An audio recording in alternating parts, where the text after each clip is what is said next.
Hello friends, welcome back to your channel Future Pharma. तो friends, आज की इस वीडियो में बात करेंगे इन्फ्लामेशन के बारे में।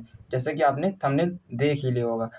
ये वीडियो का जो टॉपिक है वो काफ़ी इंपॉर्टेंट टॉपिक रहेगा, क्योंकि एग्जाम में कई क्वेश्चन यहाँ से आपको देखने को मिल सकते हैं एंड आपकी जनरल लाइफ में काफ़ी एग्जाम्पल इससे देखने को मिलेंगे। तो दैट्स वाई कि आज के इस वीडियो का टॉपिक हमने इन्फ्लामेशन रखा है। सो फर्स्ट ऑफ ऑल, पहले की तरह हम देखते हैं कि आज की इस वीडियो में क्या क्या कवर करेंगे। So first of all friends, हम देखेंगे व्हाट इज़ इन्फ्लामेशन, कि एग्जैक्टली में इन्फ्लामेशन होता है क्या है, हम इस चीज़ के बारे में समझेंगे।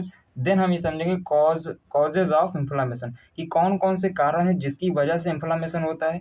इसके साथ ये भी समझेंगे सिम्टम्स, कि कौन कौन से सिम्टम्स है या कौन कौन से लक्षण हैं जो कि हमें इन्फ्लामेशन के दौरान देखने को मिलते हैं। इसी के साथ फिर हम ये भी देखेंगे टाइप ऑफ इन्फ्लामेशन, कि इन्फ्लामेशन जो वो कितने प्रकार का हो सकता है या होता है।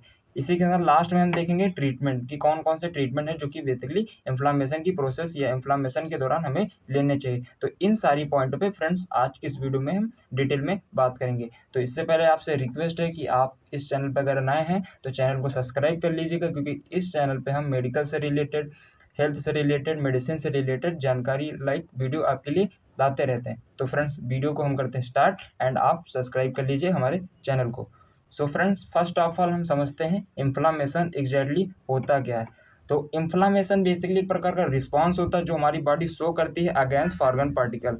इसका मतलब क्या हुआ कि जब कोई भी फॉरेन पार्टिकल हमारी बॉडी पे अटैक करता है तो हमारी बॉडी का जो इम्यून सिस्टम होता है वो उसके अगेंस्ट कार्य करता है। तो जो फॉरेन पार्टिकल का हमारी बॉडी में इंटर होना एंड हमारी बॉडी का उसके अगेंस्ट फाइट करना, तो ये जो दोनों मिला के जो प्रोसेस होती है उसको एक साइंटिफिक रूप से इन्फ्लामेशन बोलते हैं।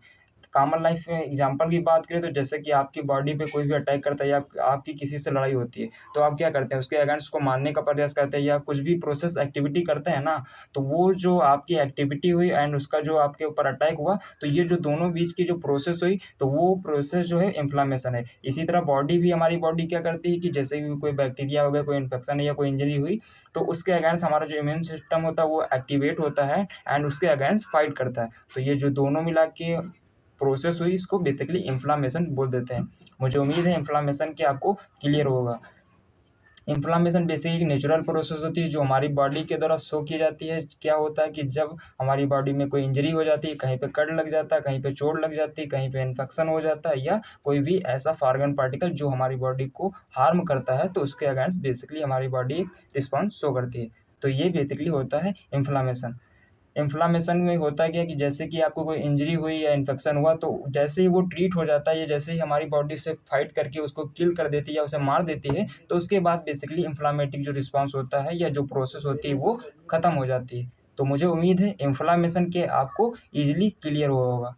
अब हम फ्रेंड्स बात करते हैं सिम्टम्स की, कि कौन कौन से सिम्टम्स है या कौन से लक्षण है जो कि बेसिकली हमें इन्फ्लामेशन के दौरान देखने को मिलते हैं। तो इन्फ्लामेशन के दौरान हमें पेन देखने को मिल सकता है, कि जहाँ पे इन्फ्लामेशन हुआ है, जिस पर्टिकुलर प्लेस पे इन्फ्लामेशन हुआ, तो वहाँ पे आपको पेन दिखेगा। अब वो पेन इसलिए दिखता है क्योंकि हमारी बॉडी जो उसके अगेंस्ट काम करती है या उससे फाइट करती है, तो उस दौरान उस जो बॉडी की फाइट के दौरान जो रिस्पॉन्स होता है, तो उसमें एक पेन है जो कि हमें उस पर्टिकुलर स्थान पे हो सकता है। इसी तरह जो नेक्स्ट है वो हीट, मतलब उस पर्टिकुलर स्थान पे आपको गरम-गरम जैसा महसूस होगा। कई बार फ्रेंड्स आपने देखा होगा कि कहीं पे स्वेलिंग हो जाती है, तो वहाँ पे अगर आप टच करेंगे तो हल्का हीट जैसा फ़ील होता है। तो वो भी एक प्रकार का रिस्पॉन्स है या सिम्पटम्स है जो कि हमें इन्फ्लेमेशन के दौरान देखने को मिलता है। इसी तरह फ्रेंड्स जो नेक्स्ट है वो रेडनेस, कि उस पार्टिकुलर स्थान, जैसे कि कहीं पे बैक्टीरिया या वायरस कहीं किल किया, तो उसके बाद क्या होगी, वहाँ पे आप देखेंगे वहाँ पे रेडनेस मतलब लाल-लाल देखने को मिलेगा, जो कि हमारा एक सिम्पटम्स है इन्फ्लेमेशन का।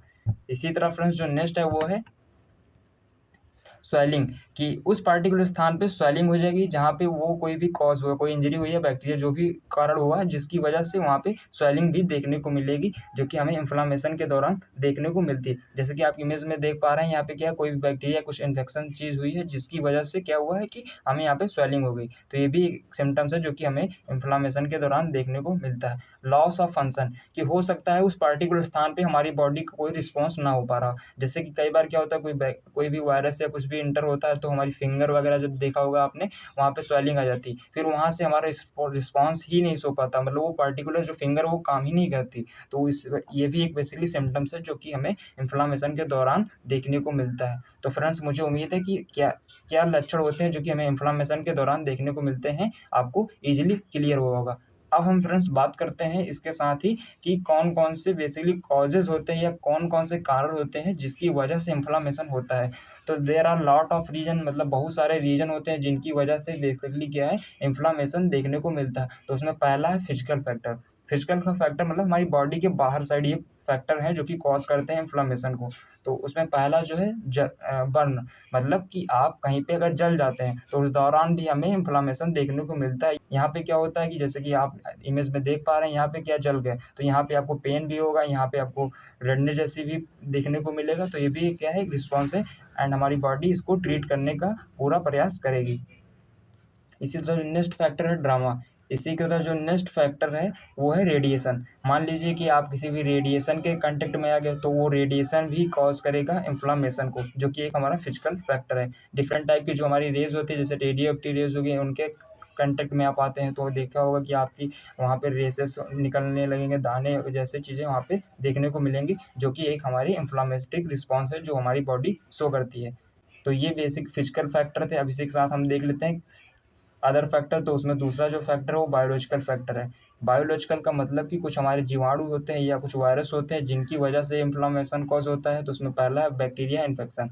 मान लीजिए कोई भी बैक्टीरिया का इन्फेक्शन है, जिसके संपर्क में अगर आप आते हैं तो उस दौरान भी एक बेसिकली हमें रिस्पॉन्स हमारी बॉडी शो करती है, जो कि एक इन्फ्लामेटिक रीजन का कारण होता है, एक बैक्टीरिया। इसी तरह जो नेक्स्ट है वायरल इन्फेक्शन। मान लीजिए कोई डिफरेंट टाइप के वायरस होते हैं जो हमारी बॉडी में एंटर कर जाते हैं, तो उस दौरान भी बॉडी जो हमारी उससे लड़ाई करने का प्रयास करती है, तो उस दौरान भी बेसिकली हमें इन्फ्लामेटरी रिस्पॉन्स देखने को मिलते हैं, जो कि यहाँ पे क्या हुआ, वायरस जो है वो हमारा कारण बना इन्फ्लामेशन का। इसी तरह फ्रेंड्स जो नेक्स्ट है वो केमिकल फैक्टर, कि कुछ हमारे केमिकल फैक्टर्स होते हैं जो कि इन्फ्लामेशन कॉज करते हैं। तो उसमें पहला टॉक्सिसिटी। अब टॉक्सिसिटी क्या है, इसको समझिए एग्जांपल से। जैसे कि मान लीजिए आपकी जो चींटी होती है, ठीक, चींटी या चीटा जो भी है, आपको कट गया, तो उस दौरान क्या वो कोई ना कोई तो केमिकल हमारी बॉडी में एंटर करती होगी, तो उस दौरान क्या होता है, हमें पेन होता है, हो सकता है उस स्थान पे थोड़ी स्वेलिंग भी देखने को मिले, एंड क्या है कि हो सकता है आपको वहाँ पे पेन भी हो। तो वो जो केमिकल एंटर हुआ जिसकी वजह से इन्फ्लामेशन कॉज हुआ या हमारी बॉडी अगेंस्ट वर्क की, तो वो टॉक्सिक सब्सटेंस था। तो ये भी एक फैक्टर होता है, वो केमिकल जो कि हमारी चींटी या जो भी आपकी बॉडी में एंटर हुआ, तो वो क्या था, एक टॉक्सिक सब्सटेंस था। इसी तरह नेक्स्ट जो पॉइजन्स, कि डिफरेंट टाइप के जो हमारे पॉइजन होते हैं जिनकी वजह से भी हमारा इन्फ्लामेटरी रिस्पॉन्स हमें देखने को मिलता है। इसी तरह फ्रेंड्स जो नेक्स्ट है वो है इम्यूनोलॉजिकल रिस्पॉन्स। इसका मतलब क्या हुआ कि जैसे कि हमारी बॉडी समटाइम्स क्या होता है, खुद ही हमारी जो सेल्स होती हैं उनके अगेंस्ट एंटीबॉडी बना के उन्हें किल करने लगती है, जिसकी वजह से आपने देखा होगा अचानक से हमारी बॉडी पे रेसेस पड़ने लगते हैं, चकत्ते जैसे देखने को मिल जाते हैं। तो उसमें क्या है कि जो हमारी बॉडी है वो हमारी बॉडी की जो सेल्स रहते हैं उनके अगेंस्ट एंटीबॉडी बना देती है, एंड खुद हमारी बॉडी में एंटीजन एंटीबॉडी की रिएक्शन होती है, जिस दौरान हमें इन्फ्लामेटरी रिस्पॉन्स देखने को मिलते हैं। तो फ्रेंड्स ये हमारे बेसिक कारण थे जिसकी वजह से हमें इन्फ्लामेटरी रिस्पॉन्स या इन्फ्लामेशन हमारी बॉडी के द्वारा देखने को मिलता है। तो मुझे उम्मीद है आपको क्या कारण होते हैं इन्फ्लामेशन के ये आपको ईजिली क्लियर हुआ होगा। अब हम फ्रेंड्स बात करते हैं टाइप्स ऑफ इन्फ्लामेशन के, कि इन्फ्लामेशन कितने प्रकार से हो सकता है या होता है। तो उसमें बेसिकली दो टाइप्स के होता है, पहला होता है अक्यूट एंड जो नेक्स्ट होता है वो क्रोनिक। अब फ्रेंड्स हम इस चीज़ को भी वन बाई वन ईजिली समझते हैं। तो सबसे पहले हम समझते हैं अक्यूट। अक्यूट का मतलब ये होता है कोई चीज़ काफ़ी सीवियर पे नहीं होती या शॉर्ट टर्म के लिए होती है। तो अक्यूट जो इन्फ्लामेशन होता है शॉर्ट टर्म की प्रोसेस होती है, मतलब कुछ ही दिन चलने वाली प्रोसेस, लाइक जैसे कि आपको इन्फ्लामेशन हुआ तो 1 से 2 दिन में या कुछ ही घंटे में बेसिकली अक्यूट इन्फ्लामेशन देखने को मिलेगा। एंड ये प्रोसेस जो होती है, जैसे कि कोई भी इन्फेक्शन हुआ तो उसके 1 से 2 घंटे के बाद बेसिकली आपको ये देखने को मिलेगी हमारी बॉडी के थ्रू। तो ये बेसिकली अक्यूट इन्फ्लामेशन होता है। इसी तरह क्या होता है कि अक्यूट इन्फ्लामेशन में क्या होता है, जैसे भी कोई भी पैथोजन हमारी बॉडी से रिमूव हुआ या हमारी बॉडी से किल कर पाती है, तो ये बेसिकली स्टेप ये जो प्रोसेस होती है हमारी बॉडी का जो रिस्पॉन्स होता है वो स्टॉप हो जाता है। अक्यूट इन्फ्लामेशन जो है बेसिकली इनिशियल रिस्पॉन्स होता है किसी भी इंजरी का या किसी भी इन्फेक्शन का। जैसे कि मान लीजिए कहीं पे आपको चोट लगी तो वो क्या होगी, जो 2 से 3 दिन में वो आपकी चोट नॉर्मली ट्रीट हो जाती है। तो ये बेसिकली क्या इनिशियल रिस्पॉन्स होता है अक्यूट इन्फ्लामेशन का। यही फर्दर आगे बढ़ के जो नेक्स्ट टाइप है वो बनता है जिससे हमने बताया क्रोनिक रिस्पॉन्स, क्रोनिक इन्फ्लामेशन। अब फ्रेंड्स हम इस चीज़ को समझते हैं कि एक्यूट इन्फ्लामेशन के दौरान कौन से साइंस हैं जिनकी वजह से हम ये समझ पाते हैं कि हमें एक्यूट इन्फ्लामेशन हुआ। तो उसमें पहले है जैसे कि रेडनेस हो गया, मतलब उस पर्टिकुलर स्थान पे हो सकता है रेड, मतलब लालपन हो जाएगा, स्वेलिंग हो जाएगी, मतलब वहाँ पे सूजन जैसी हमें रिस्पॉन्स देखने को मिलेगा। हो सकता है वहाँ पे पेन के साथ हीट भी देखने को मिले। तो एक्यूट इन्फ्लामेशन के साथ ये साइन सिम्टम्स बेसिकली हमें देखने को मिलते हैं। अब हम समझते हैं ड्यूरेशन कि एक्यूट इन्फ्लामेशन वो कितने टाइम तक चलता है। तो बेसिकली बात करें तो ये शॉर्ट टर्म के लिए होता है, जनरली बात करें तो कुछ हावर्स के लिए भी हो सकता है या कुछ डेज के लिए भी हो सकता है। जैसे आपने देखा होगा कि जैसे कि कोई भी चींटी वगैरह कट करती है तो 1 से 1.5 घंटे में सारी चीज़ें नॉर्मल हो जाती हैं, उसी तरह जैसे कि फर्दर पहले थी। तो ये बेसिकली क्या है, एक्यूट इन्फ्लामेशन का एक रिस्पॉन्स का एक एग्जाम्पल है। अब हम समझ लेते हैं कॉजेज। तो इसके भी बेसिकली वही कॉजेज होते हैं, सडन इंजरी, मान लीजिए कोई इंजरी हुई तो इंजरी भी 2 से 3 दिन में वो सही हो जाती है। इसी तरह मान लीजिए कोई कट हो गया, कोई बैक्टीरियल इन्फेक्शन, तो ये बेसिकली जब शॉर्ट टर्म के लिए होगी तो एक्यूट इन्फ्लामेशन, बट यही जब प्रोसेस लॉन्ग टर्म के लिए जाएगी तो वो क्या होगी, क्रोनिक इन्फ्लामेशन होगी।